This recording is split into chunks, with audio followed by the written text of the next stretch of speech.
Once a conservator is appointed, the conservator is responsible for keeping all of the respondent's health and/or financial information and documentation organized and easily accessible.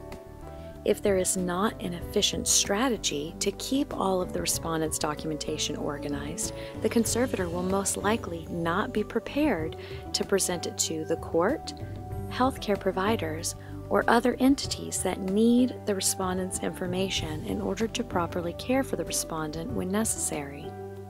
As you will learn in this short video, keeping conservatorship documents well organized is vital, but it doesn't have to be difficult. Come along with us as we explore the exciting life and the vivid imagination of a new conservator. I know what I can do.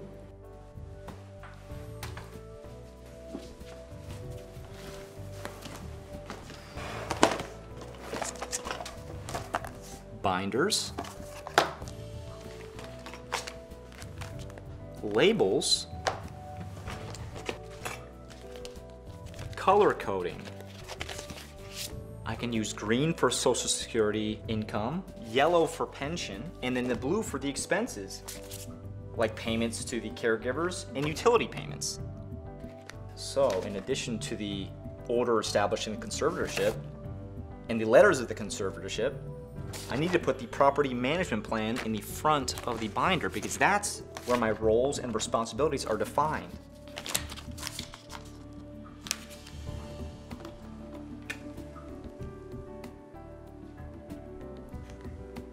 Bank card.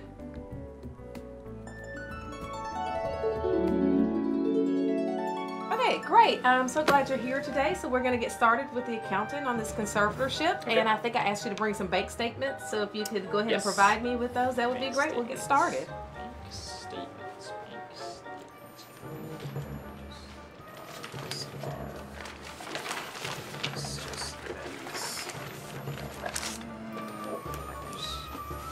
Just a couple more. Just need to. Yeah. Okay. Go. Oh, Right more. there. I'm gonna put them here. No. Put them there. That's fine. And then I think that's it. Well, it Yeah. looks like you've got quite a few accounts here. Thank you. Thank you. Oh, that's not a thank you. I don't know what you're doing with 8, 9, 10 different accounts. These are all different banks. We've got every bank represented here. Okay.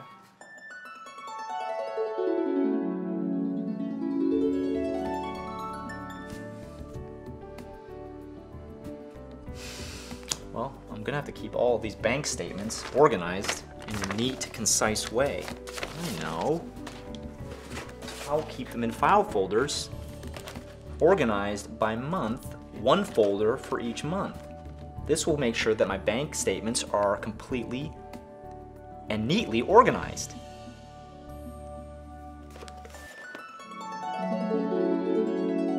Well, and then you're running expenses out of, you're paying bills and running expenses out of 1, 2, 3, 4, about 5 or so of these accounts? You're Yes. paying bills out of all these accounts? Yes, I am.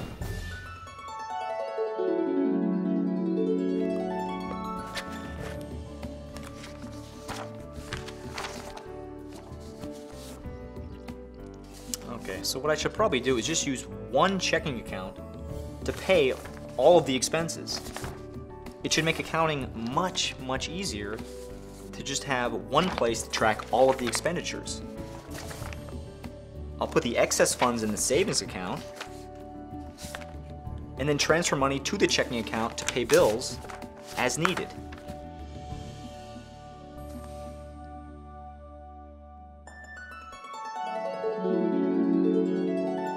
Let me see what I've got to work with today. Receipts. Do you have some receipts with you? Yes, I do. Okay, great. I would need to try to match those up with these transactions here. These are your receipts. Yeah, I think I got a couple here. You normally keep them in your pocket like this, just balled up, or? I had to make change at the grocery store, and they kind of got jumbled up, but there you go. They fold down really easy. Oh, well, these aren't very many receipts for all these bank accounts we have here, but let me do this. I haven't seen any. Wait. Oh, you found another one. Yeah. Just.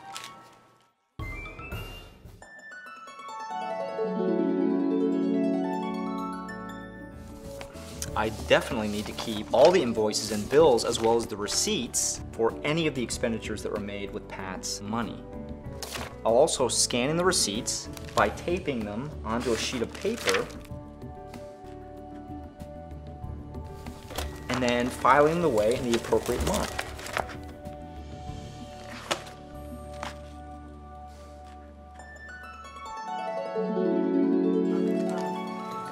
Alright, I haven't seen any check copies or canceled checks or anything of that nature. Do you have those? They're not with the bank statements. You've been writing checks out of these accounts. I see that here. Got those. You wrote a check. Yeah. Check copies. You have checkbooks, and you should get copies of your checks. Yeah. You need just the canceled check, like a copy of it, or you need the actual check, is what you're saying. The bank will give you copies of your checks if you just call and ask, or to make it easy for you, you can ask that they provide you with bank statements that have the copies of the canceled checks that come with your bank statement. I don't think I've got them Sir, here. I need you to listen to me. Just stop what you're doing. Okay. Please, just stop. I need you to listen to me. You write a check, I should know what you wrote the check for. I can't tell that from the bank statement that just shows me that there was a debit of $50 for check number 1234. I need to see what that check is so I can see who it was written to. Court wants to make sure that you are properly handling somebody else's funds. Mm-hmm. I should have backup documentation for everything, all the receipts, in an orderly fashion. I could just throw this on the bench to a judge. Yeah. What would he say? Right, no, I understand that. Okay, so I need all of this stuff in order to complete this accounting.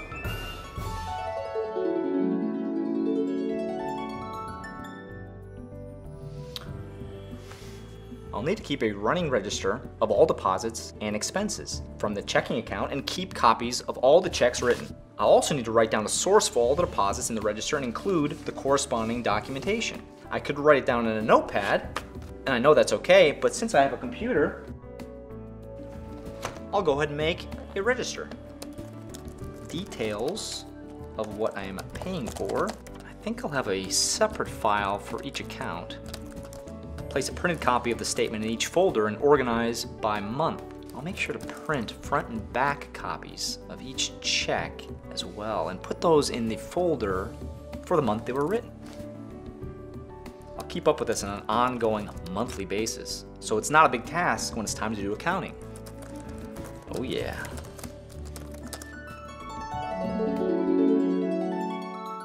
All right, contestants, remember the rules of the game. If you know the answer to the first question, hit the orange buzzer in front of you. First contestant to hit the buzzer gets to answer the question. The contestant with the most correct answers wins the round. There is only one question with the top 5 answers on the board. Give an example of what types of financial records you should keep organized. Is one of the answers bank statements? Yes, but the judges need more details. You need printed bank statements that include the fronts and backs of every check written from that account. And collect statements on a monthly basis so you don't have a huge task at the time the court accounting is due. Judges? Yes, we will accept that answer. 1 point for you. Paid bills, paid bills, paid bills. Keep every receipt and invoice and make a file for each month to keep them in order. You can also scan receipts and save them in the file. Okay, that's 2. What about the remaining 3? Documentation for Social Security income, any letters, statements, or details about the Social Security income received. Wow, a 2-point swing! Contestant number 1 is in the lead. Contestant number 2 is going to have to dig deep to pull off the ultimate comeback. Real property. If the person with a disability owns any real estate, keep a separate file for it, and remember that you cannot rent or sell the property without specific authority of the court. Keep copies of property tax paid and any repairs or rental income, and make sure the property management plan is always up to date and consistent with what is happening to any real property owned by the person with a disability. That is a very detailed description, and that is correct. And don't forget about investments. If the person with a disability has any retirement accounts, investment accounts, or any other investment, such as limited partnership or interest in business, be sure to keep a separate file on each account or investment or any transaction during the year. What a comeback! Is this exciting or what? There is only one way to determine a winner. Fill in the blank! Fill in the blank! Fill in the blank! The studio audience is right. Keeping with the same subject, helpful tips on organizing as a conservator. First question, fill in the blank. You should generally avoid using blank or blank unless approved by a property management plan. Credit cards or cash. You should avoid those 2 items. That is correct. Okay, fill in the blank. There are 3 separate entities to whom you may have to report. Blank, blank, and blank. There will be some overlap, but each of these authorities will ask for a slightly different documentation. Reporting to the IRS and reporting to the court, and what is that last one? Oh no. Contestant number 1, you can steal the point if you can come up with the 3rd. Yep, I know it. It's reporting to Social Security Administration for the steal. Yes. This is unbelievable. We have a winner. Congratulations to contestant number 1. You are the most